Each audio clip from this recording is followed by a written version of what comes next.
I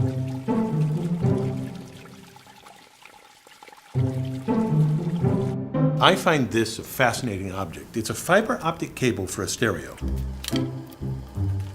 If I shine this laser pointer down the cable, it guides the light out the other end. These cables are used to connect our world today and are capable of transmitting information across countries and oceans. But first, let me show you how it works.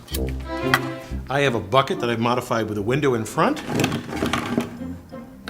And on the other side, I put a stopper in this hole right here. I have a bottle of propylene glycol with just a little bit of creamer in it. A ring stand. And of course, a laser pointer.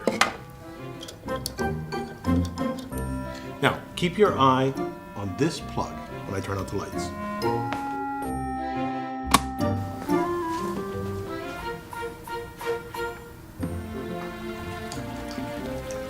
That's wonderful.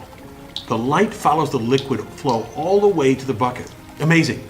It does this because of total internal reflection. As the light enters the stream, it is reflected as soon as it hits the interface between air and liquid. You can see here the first reflection, and then the second, and the third. This occurs because there's a difference between the index of refraction of the guide material, here propylene glycol, and the outside, air in this case. Recall that any time light strikes a surface, it can either be absorbed by the material, reflected from it, or pass into and through it. The latter we call refraction. It's easier to see from a top view.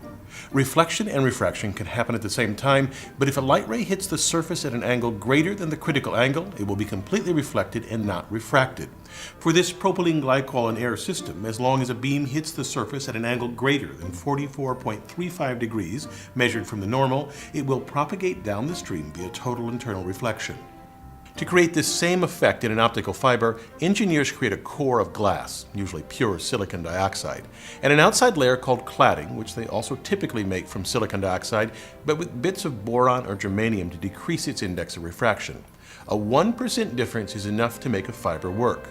To make such a long, thin piece of glass, engineers heat a large glass preform. Its center is the pure core glass and the outside the cladding.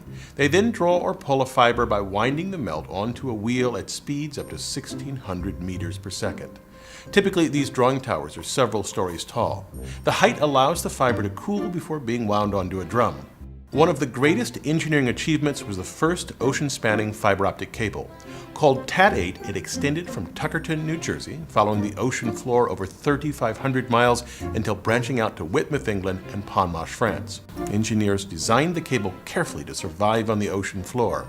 At its center lies the core. Less than 1/10 of an inch in diameter, it contains 6 optical fibers wrapped around a central steel wire. They embedded this in an elastomer to cushion the fibers, surrounded it with steel strands, and then sealed it inside a copper cylinder to protect it from water. The final cable was less than 1 inch in diameter, yet it could handle some 40,000 simultaneous phone calls. The essence of how they send information through a fiber optic cable is very simple. I could have a prearranged signal with someone at the other end. Perhaps we'll use Morse code, and I just block the laser so that the person at that end sees flashes that communicate a message. To transmit an analog signal like voice from a phone call along the cable, engineers use pulse code modulation. We take an analog signal and cut it up into sections and then approximate the wave's loudness or amplitude as best we can. We want to make this a digital signal, which means discrete values of loudness and not just any value. For example, I'll use 4 bits, which means I have 16 possible values for the loudness. So the first 4 sections of the signal could be approximated by about 10, 12, 14, and 15. We then take each section and convert its amplitude to a series of 1s and 0s. The first bar of value 10, when encoded, becomes 1, 0, 1, 0. We can do this for each section of the curve. Now, instead of looking at the green waveform or even the blue bars, we can think of the signal as a series of 1s and 0s organized by time. And it is that sequence that we send through a fiber optic cable, a flash for a 1 and nothing for a 0. Of course, the exact method of encoding is known at the receiving end, so it is a trivial matter to decipher the message. Now, you may be wondering how a laser pulse can travel nearly 4,000 miles across the ocean. It doesn't without some help because the light will escape from the sides of the fibers. Look back at our propylene stream. Here's how the light attenuates as it travels. You can see here a narrow beam in the bucket that broadens a bit when it enters the stream, and then after the first bounce, the beam leaves even broader than it entered. That's because the interface with the air is uneven and the rays that make up the beam strike at slightly different angles.